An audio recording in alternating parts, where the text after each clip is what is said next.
책이 있죠. 칭찬은 고래도 춤추게 한다라는 책 보신 적 있으시죠? 근데 저희가 이제 칭찬에 대한 것도 사실은 조금 조심해야 됩니다. 왜냐하면 잘못된 걸 갖고서는 그냥 칭찬하시는 분들이 있어요. 그러니까 분명히 안 좋게 보이는데 그 안 좋은 것도 그냥 좋게 얘기하는, 물론 이제 그것도 사람을 위로하는 부분이 될 수도 있지만 사실 안 좋은 걸 갖고서는 칭찬을 하는 것은 조금 옳은 부분은 아닙니다. 그러면 그 사람이 자기가 무엇이 좋은지 무엇이 안 좋은지조차도 알지 못하게 살아갈 수가 있겠죠. 그러나 분명히 보면 저희가 칭찬할 수 있는 많은 부분들이 있는 것 같아요. 그쵸? 저희 같이 만났을 때 오늘 이렇게 딱 뵙고 나서 칭찬할 수 있는 한 가지를 가지고 칭찬해 주시면 조금 더 저희들이 밝아지지 않을까라는 생각을 잠시 이렇게 가졌습니다. 아까 어떤 자매를 보면서 봤더니 너무나 옷이 잘 어울려요. 그래서 그냥 너무 색 잘 어울리네 그랬더니 너무 좋아하더라고요. 그러니까 이 작은 하나가 우리들의 마음을 어떻게 새롭게 하는지를 이렇게 생각해 보게 됐습니다. 그래서 성도님들 만나서 이렇게 눈 보시고 얼굴 보시고 인사하실 때 또 좋은 부분이 있으면 함께 칭찬해 주시면 서로에게 유익이 될 거라고 이렇게 생각이 듭니다. 저희 오늘 요한복음 마지막을 같이 살펴볼 것입니다. 저희가 몇 강인가를 봤더니 54강이더라고요. 그래서 요한복음을 벌써 54주째 같이 교제를 드리는데 오늘이 이제 마지막입니다. 지난주에 21장은 요한복음의 마지막에 하나의 숨겨져 있었던 이야기나 아니면 그 뒤에 얘기를 하고 있는 에필로그와 같다라고 말씀을 드렸어요. 예수 그리스도 그분께서 부활하시고 나서 그 이후에 있었던 일에 대해서 잠시 저희들에게 보여주고 있죠. 어떤 서신서도 그 이후에 있는 부분들을 그렇게 깊게 얘기해주고 있지 않은데 요한은 하나의 에피소드, 두 가지 연결되어 있지만 그런 두 가지의 모습을 저희들에게 얘기해주고 있어서 지난주에는 물고기를 잡고 있었던 제자들에 대한 이야기를 보여줬다 그러면 오늘은 베드로와 대화를 하고 계시는 예수님의 이야기를 저희들에게 보여주고 있습니다. 그래서 오늘의 시간을 통해서 요한복음을 마무리하게 되는데 이 마무리하는 시점 속에 다시 한번 요한복음을 저희들에게 주신 이유, 또 그 마지막 베드로와 얘기하면서 왜 마지막에 얘기를 이것으로 적었을까? 저희가 이 부분을 조금 고민하시면서 같이 보실 수 있으면 좋을 것 같습니다. 우리가 이 말씀을 보면서 조금 아쉽다라는 생각을 제가 가질 때가 있습니다. 성도님들은 어떠신지 모르겠어요. 예수님께서 하신 일이 이외에도 많은데 이것을 낱낱이 기록된다면 이 세상이라도 이 책을 두기에 부족하다라고 얘기하고 있어요. 그러면 예수님께서 하셨던 그 많은 일들을 우리가 조금 더 깊게 볼 수 있었으면, 좀 낱낱이 볼 수 있었으면 좋지 않았을까라는 아쉬움도 없지 않아 많이 있습니다. 그럼에도 불구하고요, 저희는 1장부터 오늘 21장까지 이루어지고 있는 이 요한복음의 말씀을 통해서 예수 그리스도 그분이 어떤 분이시고 또 요한은 우리에게 무엇을 얘기하고 있는지에 대해서 잘 살펴보게 되었죠. 그리고 나서 왜 요한복음이 우리에게 큰 은혜가 되는지를 아마 성도님들도 저도 느끼는 그런 시간들이 되셨으리라 생각이 됩니다. 1장에서 얘기한 것처럼 예수 그리스도 그분이 하나님이신데 말씀이셨는데 로고스라고 얘기하죠. 말씀이셨는데 그 말씀이 육신의 모양을 입고 오신 것을 우리는 예수 그리스도 그분이시다라고 얘기해요. 14절에서 얘기하는 것처럼 말씀이 육신이 되어 우리 가운데 거했다라고 얘기를 하죠. 그 말씀이신 예수 그리스도 그분이 육신의 모양으로 이 땅에 오셔서 이제 우리를 구원할 수 있는 육체를 가지신 것, 이거는 너무나 놀랍고도 특별한 것을 저희들에게 이야기하고 있습니다. 요한 1서에서 보면요, 이단을 얘기할 때 무엇을 얘기하냐면 예수께서 육체로 오신 것을 부인하는 것, 그것을 이단이다라고 얘기합니다. 왜 예수님이 육체로 오신 것을 부인하는 것을 이단이라고 얘기를 할까요? 왜냐면요, 예수 그리스도 그분을 부인하는 건데 중요한 것, 예수 그리스도의 그 죽음을 부인한다는 거예요. 그분이 육체이심을 부인한다는 것은 예수님이 우리를 위해서 죽으셨다는 십자가의 죽음 그 자체를 부인하는 것인 거죠. 그래서 예수님이 우리 죄에 대한 문제를 해결했다는 그 자체가 인정되지 않는 겁니다. 그래서 예수님이 육체로 오신 것은 너무나 중요하신 것이고요. 그분이 이 땅 가운데 오셨을 때 그분은 무엇이었냐면 빛이었다라고 얘기하십니다. 예수 그리스도 그분은 빛이셨어요. 그래서 우리 가운데 빛으로 다가오셔서 이 어둡고 깜깜한 세대 가운데 진정한 하나 빛을 저희들에게 비춰주셨죠. 밤에 깜깜한 곳에 가면 왠지 두렵고 어렵지 않으셔요? 그러나 또 무엇이냐면 밤에 우리가 밖에 나가 보면 이 야밤만 되면 왜 이렇게 흥청망청 술에 취해서 넘어지시고 쓰러지시는 많은 분들을 저희들이 보게 되잖아요. 물론 요즘은 낮에도 그런 분들이 없지 않아 있지만 대부분 밤에 되면은 그렇게 술을 드시고 또 취하셔도 이것이 그렇게 흠이 되지 않는, 근데 오히려 낮에 그런 분들을 보면 사람들이 손가락질 하잖아요. 도대체 왜 낮에도 저러고 있을까라고 손가락질을 하는데 밤에 그런 것에 대해서는 어느 정도 인정을 하는 게 사람들의 모습입니다. 다시 얘기하면요, 어둠 속에서 죄를 짓거나 어둠 속에서 얼굴이 까마거나 이런 것에 대해서는 그냥 서로 인정하고 넘어가고 있다는 거예요.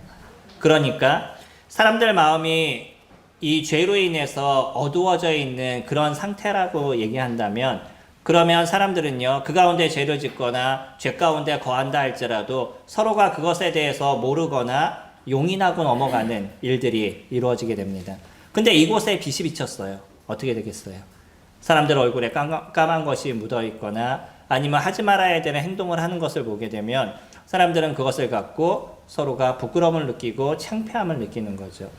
빛이 이 땅 가운데 오셔서 예수 그리스도 그분이 우리에게 빛으로 비춰주셨을 때 비로소 우리는 나의 모습이 어떤 존재인지, 내가 죄 가운데 있는 존재라는 것, 그리고 이것이 지옥에 갈 만한 그러한 무서움의 모습이라는 것을 깨닫게 된 사람들은 그때 예수 그리스도를 찾게 되는 마음을 갖게 되는 거죠.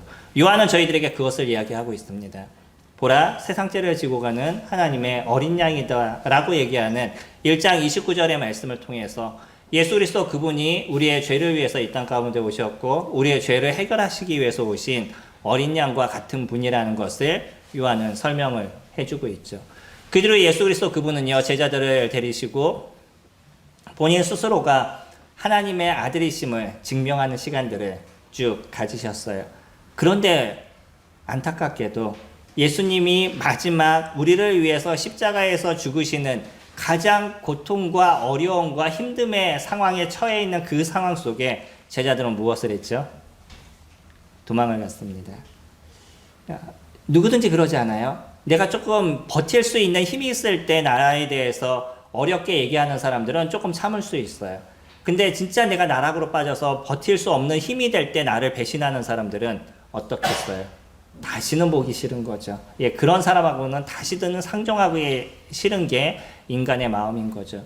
예수님의 입장에서 봤었을 때 가장 그들을 위해서 많은 수고를 하고 노력을 했던 그 12제자들이 예수님이 막상 십자가에서 죽으실 때 그 12제자가 도망을 가는 모습을 보면 예수님의 마음 가운데 얼마나 많은 자괴감과 고통과 배신감을 느끼셨겠어요.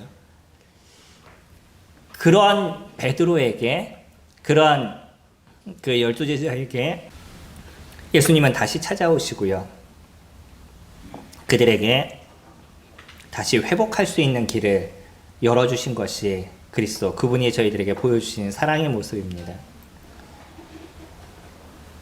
지난주에 저희가 살펴봤던 것처럼 제자들이 무엇을 할지 모르는 그런 상황 속에서 고기를 잡으러 갔었어요. 근데 그 곳에도 주님이 나타나셔서 그들의 연약함을 붙잡아 주시고요, 그들이 다시 힘을 얻을 수 있도록 도와주셨습니다. 그들을 비난하거나 책망하지 않으셨어요. 다만 그들이 새 힘을 얻을 수 있도록 도우신 것, 그들에게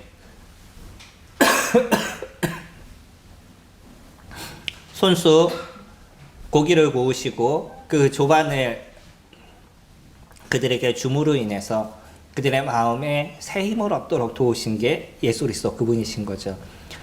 저희가 어려울 때 그러지 않으시나요? 뭐 식사 한 끼가 그렇게 중요한 건 아니지만 저희가 힘들고 어려울 때 누군가 따뜻한 밥 한 끼를 줄 때 그 마음의 그 응어리와 그 아픔까지 다 녹아내리는 그런 경험들을 저희가 해본 적이 있죠. 제자들의 모습이 그런 것이었습니다. 단지 고기를 잡지 못해서 힘들었던 그들의 마음이 아니라 그들의 심령 가운데 이제 앞으로 어떻게 해야 될지에 대해서 모르고 있었던 제자들의 마음들.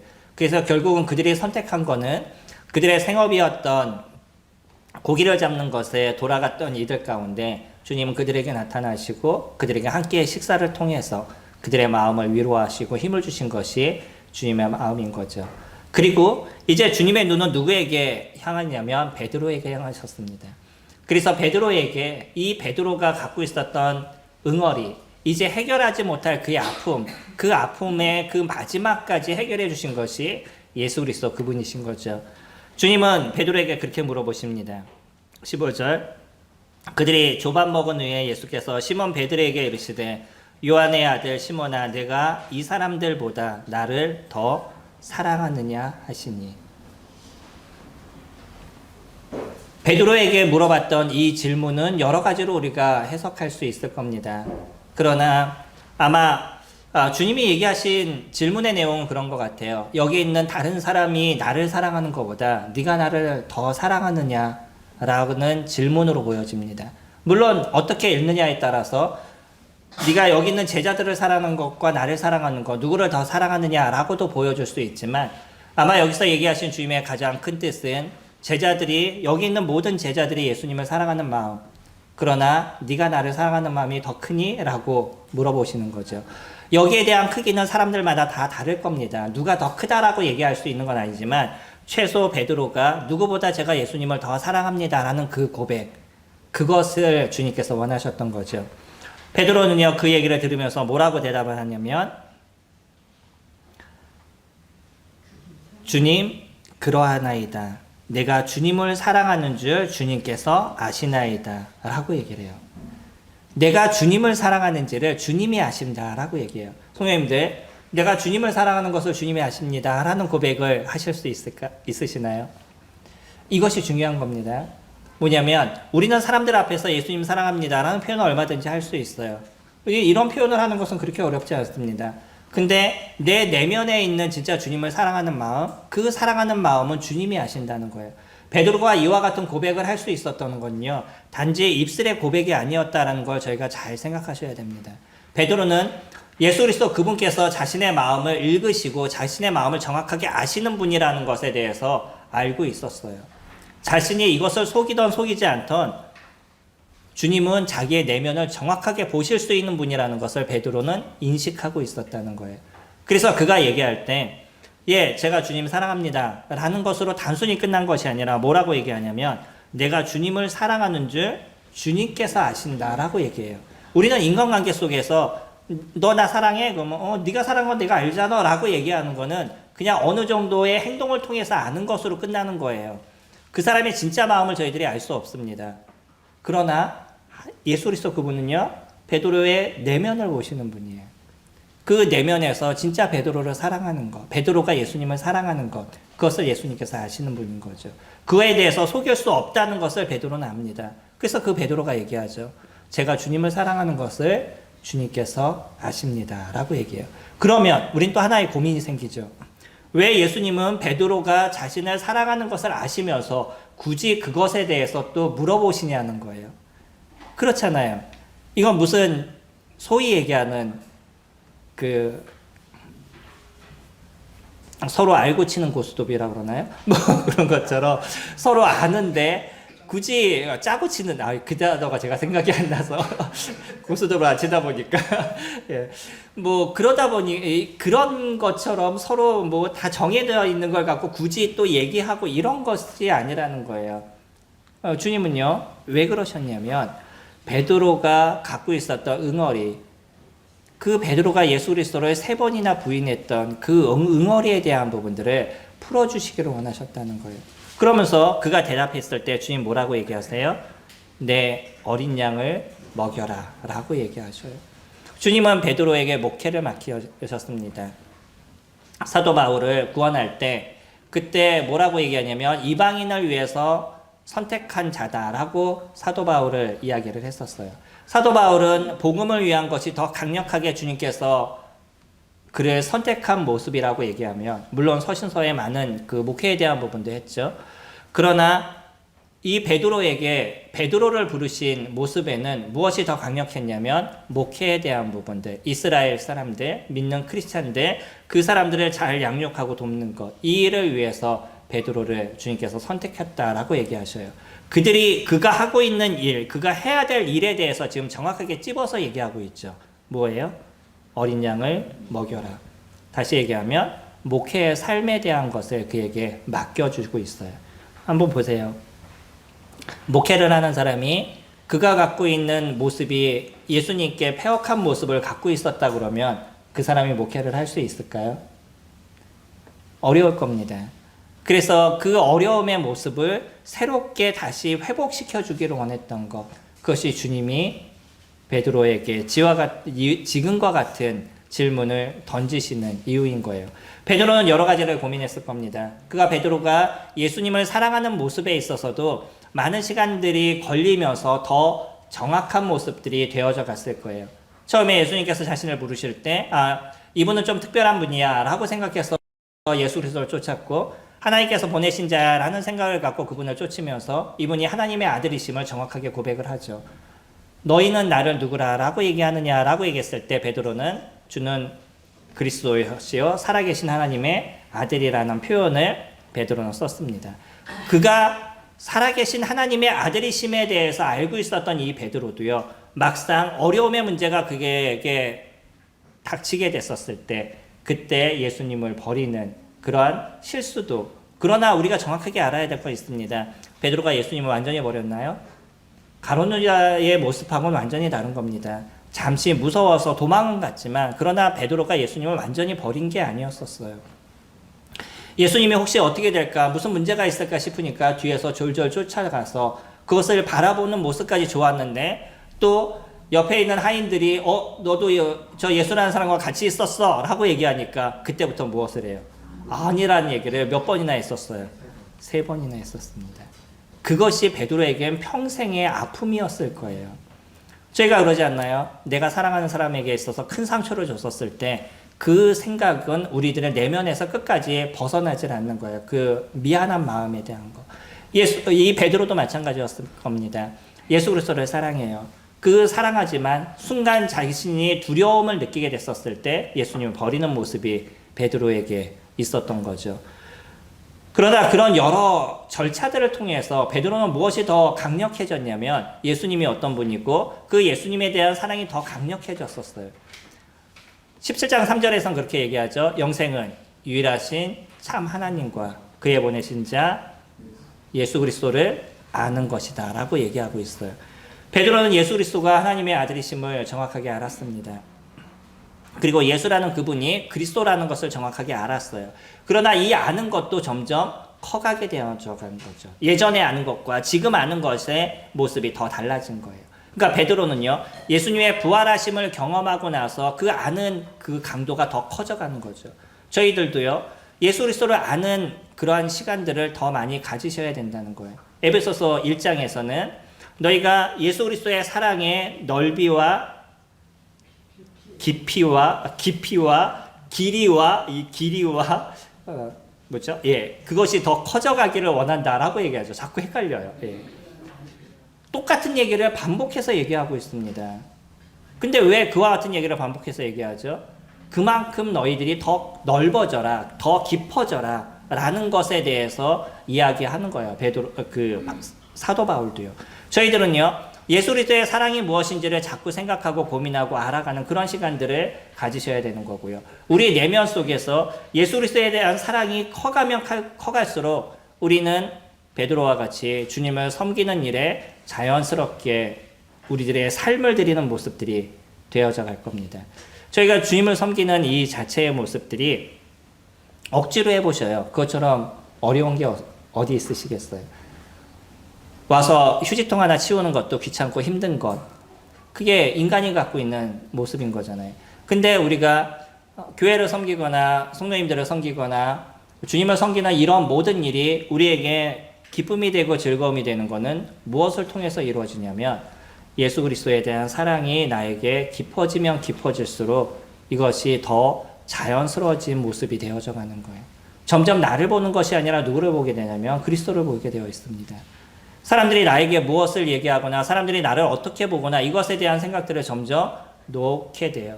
점점 우리는 무엇을 보게 되냐면 예수 그리스도 그분의 은혜와 그 사랑에 더 빠지는 삶을 되어져 가는 거죠. 그래서 섬김이라는 이 자체는 억지로 이루어지지 않아요. 사람들에게 이것을 해라 저것을 해라 지시를 받아서 하는 그런 섬김에 대한 부분은 결국은 교회를 힘들게 만들고 경직되게 만들어져 가는 거예요.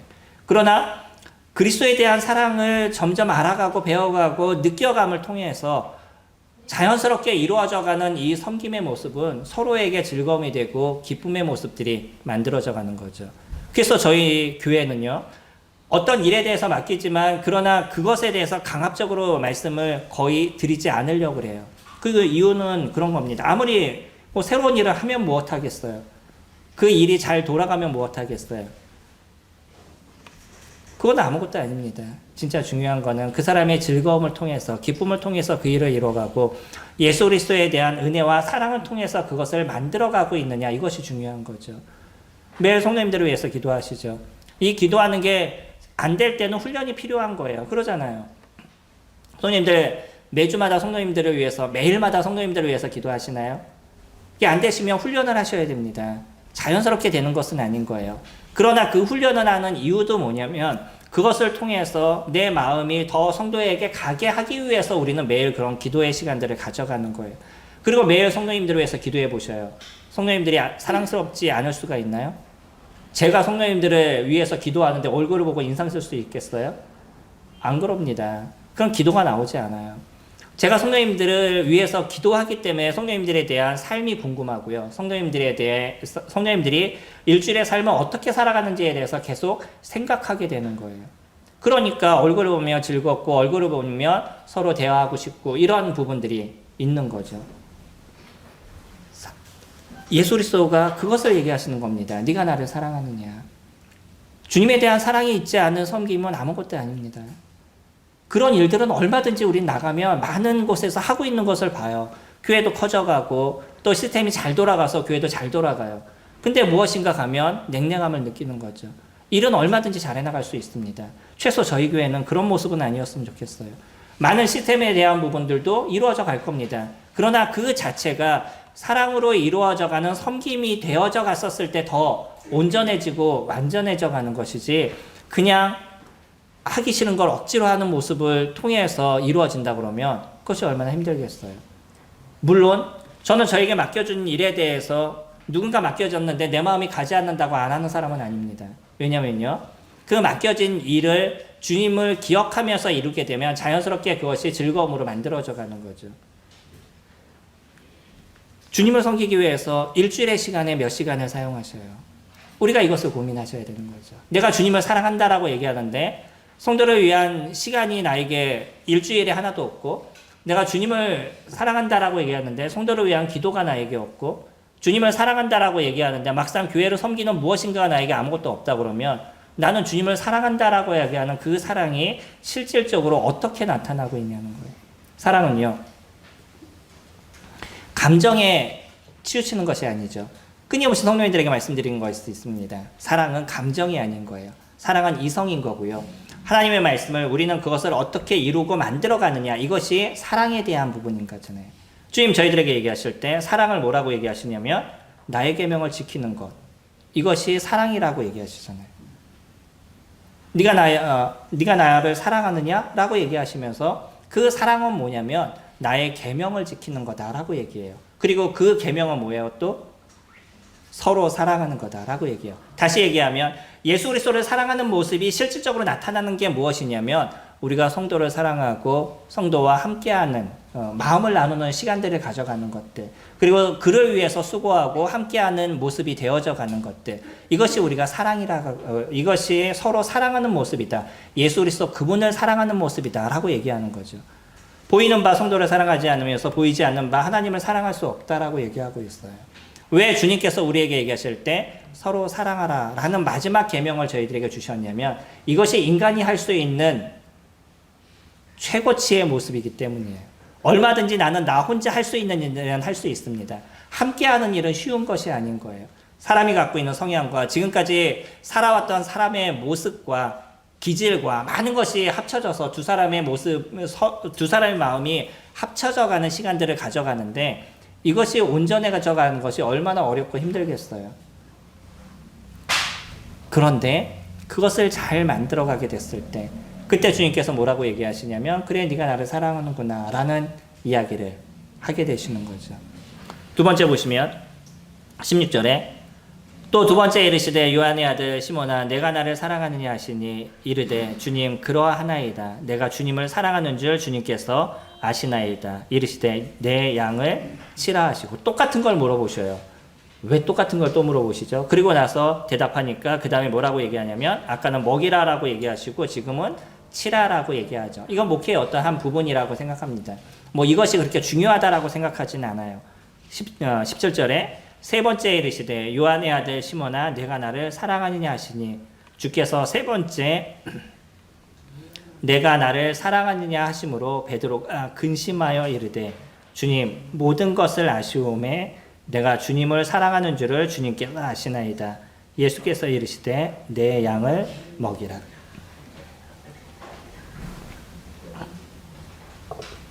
똑같은 것도 자꾸 물어보면 고민이 되는 거죠. 세 번이나 물어보셨어요. 왜 굳이 이것을 세 번이나 물어보셨을까? 왜 세 번째 대해서는 또 베드로는 여기에 대해서 근심하는 마음이 생겼을까?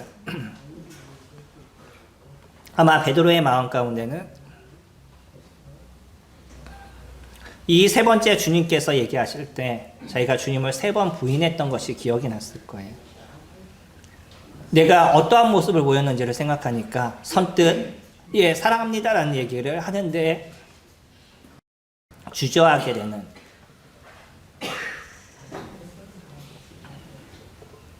그런 마음이 베드로에게 생겼던 거죠. 하지만 그는요 근심하는 마음이었지만 여전히 뭐라고 얘기하냐면 주님 모든 것을 아시오매라고 얘기했어요. 주님께서 모든 것을 아신다는 거예요. 자기가 비록 세 번 예수님을 부인하는 모습은 갖고 있었지만 그러나 예수님이 내가 그분을 사랑하는 것에 대해서 예수님이 정확하게 아신다라고 다시 한번 베드로가 이야기합니다. 주님은요 이것을 공개적으로 하셨어요. 베드로가 공개적으로 예수 그리스도를 세 번이나 부인했기 때문에 주님은요 제자들 앞에서 공개적으로 베드로가 예수님을 사랑한다는 얘기를 세 번 할 수 있도록 도우셔서 사람들의 그 내면 가운데 베드로가 실수한 거였구나, 여전히 베드로의 마음 가운데 예수님을 사랑하는구나 라는 것을 보여주기 원하셨던 거죠. 그리고 지금의 우리의 독자, 지금 보고 있는 저희들에게도 동일하게 베드로가 예수님을 사랑했던 그 사랑의 마음에 대해서는 변하지 않고 있었다는 걸 알려주고 있어요. 그러면서 베드로가 이제 예수님의 제자로서 어떻게 복음을 위해서 살아가야 될지를 열어주시게 된 거죠. 우리는 베드로의 그 수고를 통해서 지금 주님의 말씀을 듣고 지금 우리가 하나님을 믿고 예수 그리스도를 믿는 은혜를 누리고 있습니다. 베드로의 많은 수고가 성경에는 그렇게 많이 적혀져 있지 않지만 우리는 그가 얼마만큼 수고했는지에 대해서 정확하게 알 수 없지만 여전히 베드로의 그 많은 수고와 노력을 통해서 많은 사람들이 주님을 믿는 은혜를 잊게 됐던 거죠. 카톨릭은 그래서 베드로의 이 고백을 무엇이라고 얘기하냐면 베드로가 첫 번째 교황이다라고 얘기를 해요. 그 교황이라고 얘기하는 증거가 지금의 이 메시지인 겁니다. 그는 교황이 아니고요, 동일한 우리와 같은 형제여 자매였던 것이고, 여전히 그는 목회를 위해서 주님께서 부르셔서 그와 같은 특별한 사도의 역할을 담당했던 거죠. 물론 우리와는 조금 다른 부분이 있을 겁니다. 그건 무엇이냐면 그는 직접 예수 그리스도를 보았던 사람이고요, 예수 그리스도의 직접적인 계시를 받았던 사람이고, 그리고 그것을 이루었던 사람이라는 것의 조금 차이. 그는 사도라는 은사를 갖고 있었던 사람이라고 그러면 우리는 우리가 갖고 있는 은사를 갖고 주님을 섬겨가고 있죠. 성도님들이 갖고 있는 섬김의 모습들이 아름답게 드러나고 그것이 아름다운 열매를 맺어가기 위해선 무엇을 더 많이 채워가셔야 되냐면 예수 그리스도의 사랑을 더 많이 채워가셔야 된다는 거예요. 우리가 주님을 사랑하는 만큼 우리는 섬기게 되어져 있습니다.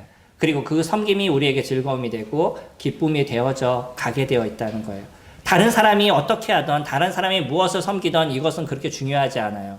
하나님께서 나에게 맡겨주시고 나에게 보여주신 일들에 대해서 나는 그것을 섬기고 그 섬기는 것에 기쁨을 누리는 것. 그것이 우리가 이루어가야 되는 거죠. 다른 사람의 눈치를 보지 마시기 바랍니다.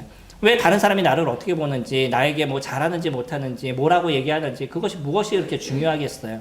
우리에게 있어서 중요한 것은 주님이 나를 어떻게 보시고 주님이 나를 어떻게 생각하시는지, 나의 내면에 있는 주님에 대한 사랑은 무엇이고 그 사랑에 대한 고백은 나는 어떠한 모습으로 하고 있는지, 이것이 우리에게 있어서 중요한 것인 거죠. 맨 처음 주님을 믿으시고요. 이제 주님을 배워가는 입장에서 제일 중요한 기초는 무엇이냐면 예배를 소중하게 여기시는 거예요.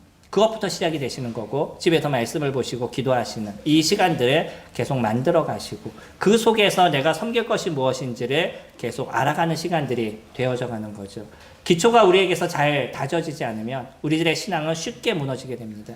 기초를 잘 다지세요. 거기서부터 시작입니다. 그거는 기본적인 거예요. 그래서 이것이 잘 이루어지지 않으면 우리들의 신앙이 잘 만들어지는 것 같아도 어느 순간에 무너지는 나를 발견하게 될 거예요. 가장 기초적인 겁니다. 예수님의 말씀을 섭취하고 하나님께 기도하고 하나님께 나와서 예배드리고 성도들과 교제하는 이 작은 것들이 우리 신앙의 전부가 되실 수 있는 거죠. 물론 오늘의 본문을 갖고 많은 분별들이 있고요. 예수님이 물어보실 때는 헬라어로 얘기하면 아가페라고 물어보십니다. 근데 베드로는 뭐라고 대답하냐면 필레오라고 대답해요. 우리가 보통 아가페라고 얘기하면 남녀간의 사랑, 완전한 사랑이라고 얘기하고요. 필레오라고 얘기하면 조건적인 사랑이라고 보편적으로는 얘기하지만, 사실 성경 전체적인 것을 저희가 따져보는 원문을 따져보면 아가페나 필레오나 그렇게 큰 차이 없이 사용도 같이 되고 있습니다. 그러니까 여기서 사용되는 그 원어를 갖고 우리가 무슨 영적인 의미를 따지는 것은 그렇게 중요한 부분은 아닌 것 같아요.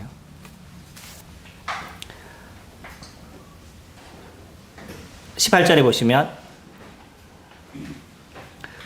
내가 진실로 내게 이르노니 내가 젊어서는 스스로 띠띠우고 원하는 곳으로 다녔거니와 늙어서는 내 팔을 벌리리니 남이 내게 띠띠우고 원하지 아니하는 곳으로 데려가리라. 이제 베드로가 어떠한 삶을 살아갈지에 대해서 얘기합니다. 젊어서는 자기가 원하는 삶을 살았어요. 내가 하고 싶은 대로 하고 있습니다. 근데 나이가 들었을 땐 자기가 원하지 않는 모습에 누군가 그를 끌고 가는 모습이 되어진다는 거예요. 베드로는 이것을 무엇이라고 인정했냐면 23절에 이 말씀이 형제들에게 나가서 그 제자는 죽지 아니하겠다 하였으나, 그러면 그는 무엇이라고 인정한 거예요? 아, 나는 죽겠구나, 나는 순교를 하겠구나 라는 것에 대해서 베드로는 알고 인정하고 있었다는 거예요. 그거는 베드로뿐만 아니라 거기 있는 모든 사람들도 그것에 대해서 듣고, 아, 베드로가 나중에는 순교하는 삶을 살아가겠구나 라는 것에 대해서 생각하게 되었었어요. 생각해 보셔요, 성도님들. 내가 주님을 사랑하는데 넌 나 때문에 죽을 거야 라고 얘기하시면 따라가시겠어요? 안 따라가시겠어요? 지금 베드로에게 그와 같은 얘기를 하고 있습니다. 네가 나 사랑하니? 그럼 내가 너에게 일을 맡길게. 넌 죽을 거야. 지금 그 얘기하고 계시는 거예요. 근데 베드로는요, 그것이 문제가 되지 않았습니다. 그것이 어렵지 않았어요. 내가 예수 그리스도 그분의 은혜를 내가 알고 있기 때문에, 그분의 사랑을 내가 알고 있기 때문에, 혹시 내가 이 복음을 위해서 살아가다, 예수 그리스도 그분을 전하는 삶을 위해서 살아가다 내가 죽음을 당한다 할지라도 이제는 내가 감수할 수 있다라는 마음에 여유가 생긴 거예요.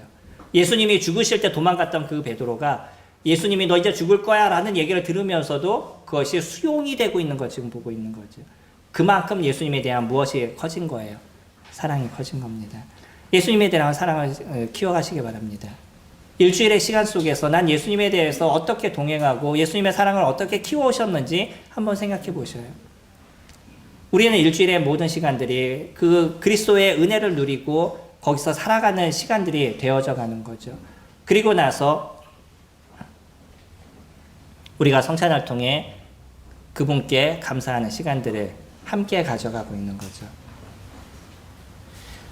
19절, 이 말씀을 하시면 베드로가 어떠한 죽음으로 하나님께 영광을 돌릴 것을 가리키심이로라.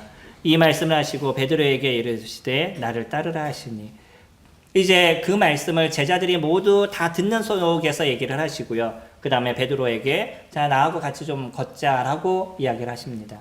그리고 베드로와 같이 그 바닷가를 같이 산책을 하는데 그 산책을 할 때 20절에 베드로가 돌이켜 예수께서 사랑하시는 그 제자가 따르는 것을 보니 그는 만찬석에서 예수의 품에 의지하여 주님을 파는 자가 누구오니까 묻던 자더라.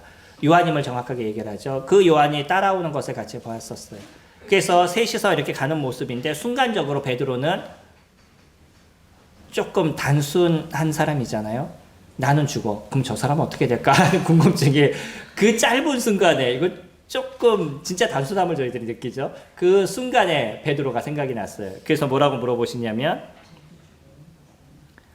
21절에 이에 베드로가 그를 보고 예수께 여짜오되 주님 이 사람은 어떻게 되겠사옵나이까? 예수께서 이르시되 내가 올 때까지 그를 머물게 하고자 할지라도 내게 무슨 상관이냐 너는 나를 따르라 하시더라.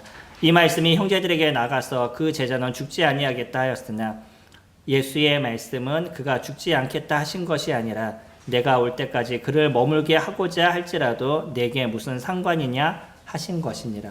또 잘못 해석했죠.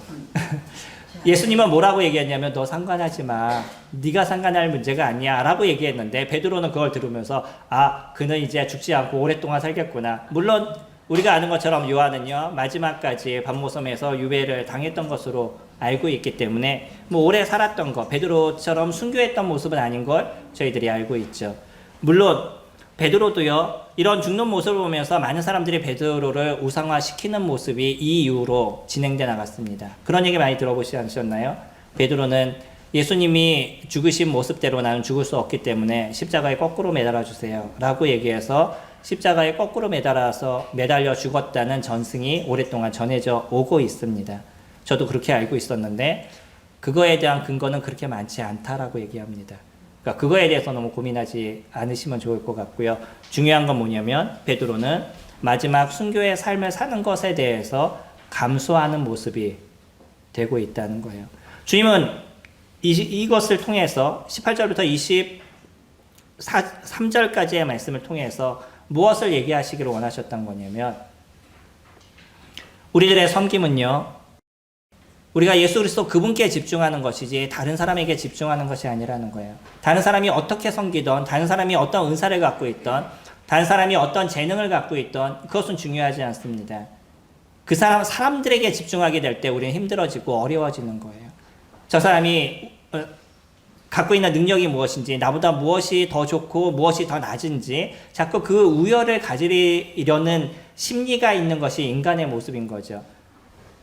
일꾼 형제님들도요 메시지를 쭉 들을 때 저 형제님이 나보다 잘 전하나 못 전하나 이거에 대해서 알게 모르게 머릿속에 생각을 그냥 이렇게 떠올라요. 이게 인간이 갖고 있는 죄성인 거잖아요. 우리는 거기서 좀 벗어나는 모습들이 되어져 가야 돼요. 다른 사람이 잘하는지 못하는지 그것은 중요하지 않습니다. 무엇이죠? 내가 어떻게 할 것인가. 우리는 거기서 집중해야 되는 거예요. 나에게 갖고 있는 은사를 아름답게 사용하시기 바랍니다. 그래서 그것이 아름답게 쓰여지기 위해서 누구에게 집중하셔야 돼요? 예수 그리스도 그분에게 집중하셔야 되는 거예요. 사람에게 집중하는 것이 아니라 예수 그리스도 그분에게 집중하시고요. 내가 갖고 있는 것, 나에게 주신 것에 집중해서 그것을 얼마만큼 더 아름답고 얼마만큼 더 온전하게 만들어 가야 할지 그것을 생각하는 게 우리가 해야 될 일인 거죠. 베드로는 실수했습니다. 마지막까지 무엇이냐면 그 사람에 대해서 요한에 대해서 집중하고 있었던 거예요. 주님이 얘기하시는 건 그 사람이 아니라 나에게 집중해 내 얘기를 들어 라고 주님은 이야기하고 계시는 거죠. 우리들의 섬김은 그렇습니다.